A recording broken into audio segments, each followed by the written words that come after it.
Başlamadan önce bu ve benzeri derinlemesine analizler için Cure S kanalına abone olmayı unutmayın. Evet, şimdi hazır olun. Sizi insan zihninin en karanlık ve en çelişkili koridorlarından birine, Maria Hornbacher'ın sarsıcı anı kitabı Wasted eşliğinde bir yeme bozukluğunun iç dünyasına götüreceğiz. Gelin doğrudan Hornbacher'in bu tüyler ürpertici tespitiyle başlayalım. Bu tek cümle aslında bir yeme bozukluğunu besleyen o korkunç mantığı bütün çıplaklığıyla ortaya koyuyor.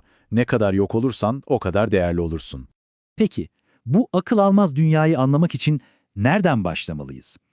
Hornbacher'e göre her şeyin temelinde yatan o büyük paradokstan, yani çelişkilerle dolu bir güç arayışından. Hornbach bu durumu basit bir hastalık olarak görmüyor. Onun tanımı çok daha derin. Bu, mutlak kontrol arayışıyla yola çıkıp sonunda kontrolün tamamen kaybedildiği, kendi kendini yok eden ölümcül bir çelişkiler yumağı. Ve işte bu iç savaşın özeti bu aslında. Düşünsenize, güç kazanmak için yola çıkıyorsunuz ama bu arzu sizi tüm gücünüzden ediyor. Bir kimlik bulmaya çalışıyorsunuz ama benliğinize dair ne varsa silinip gidiyor. Hatta kadınlara dayatılan kalıplara bir isyan olarak başlıyor belki ama sonuçta sizi en zayıf, en kırılgan gösteren şeye dönüşüyor. Her bir adım hedefin tam tersine giden bir tuzak gibi. Peki bütün bu iç savaş nerede başlıyor? Hornbacher'ın cevabı çok net. Bu durum bir boşlukta doğmuyor. Tam aksine hem bireyin iç dünyasının hem de onu çepeçevre saran kültürün ve ailenin bir sonucu, bir semptomu. İşte tam da bu yüzden Hornbacher her şeyi kontrol kelimesiyle açıklayan o basit yaklaşıma şiddetle karşı çıkıyor.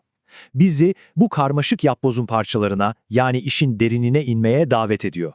Hornbacher'e göre hastalığın tek bir kaynağı yok. Toplumsal baskılar, aile içindeki dinamikler, mükemmelliyetçilik gibi kişisel yatkınlıklar ve tabii ki toplumun beden algısı üzerine kurduğu fikirler. Bütün bunlar bir araya gelerek o yıkıcı zemini hazırlıyor. Yani sorun sadece zihinde değil, zihni şekillendiren dış dünyada da yatıyor. Ve işte bu cümle Hornbacher'ın kültürel argümanının tam merkezinde. Diyor ki, eğer bir toplumda zayıflık neredeyse kutsal bir mertebe olarak görülüyorsa, o zaman kendini aç bırakmak bazıları için son derece mantıklı bir yola dönüşebilir. Ve bu kültürel kodlar tabii ki en çok aile içinde hayat buluyor. Hornbacher kendi ailesinden örnek veriyor. Kilosuna takıntılı bir baba ve kendisi de eski bir bulimik olan tuhaf yeme alışkanlıklarına sahip bir anne. Bu tablo adeta hastalığın şablonunu oluşturuyor. Şimdi gelin dış dünyayı bir anlığına bırakalım ve aynanın diğer tarafına geçelim. Yani dış dünyanın kurallarının tamamen tersine döndüğü o içsel gerçekliğe. Bu zaman çizelgesi, mücadelenin ne kadar erken başladığını ve 10 yıla aşkın bir süre boyunca nasıl sürekli kılık değiştirdiğini gözler önüne seriyor.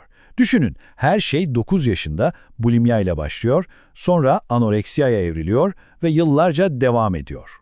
Hornbacher, bu içsel dünyayı anlatırken nesneleştirme bilinci diye bir kavram kullanıyor. Bu ne demek? Sanki bedeninize bir kamera yerleştirilmiş ve siz sürekli olarak bir yabancının gözünden kendinizi izliyorsunuz. Sürekli kusur arayan, yargılayan bir göz. Ne kadar yorucu değil mi? İşin ilginç yanı, anoreksiya ve bulimya arasındaki farkı adeta iki ayrı felsefe gibi ele alması. Anoreksiyayı bedeni reddeden, saflık ve kontrol arayan çileci bir felsefeye benzetiyor. Bulimyayı ise bedenin gerçekliğinden kaçamayıp ona saldıran, tiksinti ve ihtiyaçla dolu, daha nihilist bir eylem olarak görüyor. Peki, bu savaşın sonunda ne oluyor? İşte kitabın belki de en acımasız gerçekliği burada karşımıza çıkıyor. Bu hikayenin öyle basit, mutlu bir sonu yok. En dip noktada Hornbacher'in ağırlığı tam olarak bu sayıya düşüyor. 23,5 kilo. Bu rakam tek başına hastalığın fiziksel yıkımının ne kadar korkunç boyutlara ulaşabildiğini gösteren tüyler ürpertici bir kanıt. Ve iyileşme sürecine dair söylediği şu söz aslında her şeyi özetliyor. Bu, geçmişin tamamen silinip atıldığı bir zafer değil. Bu, ömür boyu sürecek bir müzakere, asla unutulmayacak bir geçmişle yaşamayı öğrenmek demek. Hornbacher'ın dediği gibi beden ne affediyor ne de unutuyor. Yaşanan her şeyin izini taşıyan, hastalığın bir manzarasına dönüşen bir bedenden bahsediyor. Bu, kalıcı sonuçların en güçlü hatırlatıcısı. Bu savaşın geride bıraktığı izler sadece psikolojik de değil, bedenin ödediği çok ağır, somut bir bedel var. Düzensiz atan bir kalp, çökmüş bir bağışıklık sistemi, kalıcı sindirim sorunları. Bunlar ömür boyu yönetilmesi gereken fiziksel gerçeklikler. Ve nihayetinde Hornbacher bizi bir cevapla değil, hepimizin düşünmesi gereken o can alıcı soruyla baş başa bırakıyor.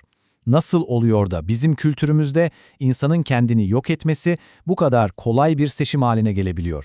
Bu sadece bireyi değil, hepimizin içinde yaşadığı sistemi sorgulatan bir soru.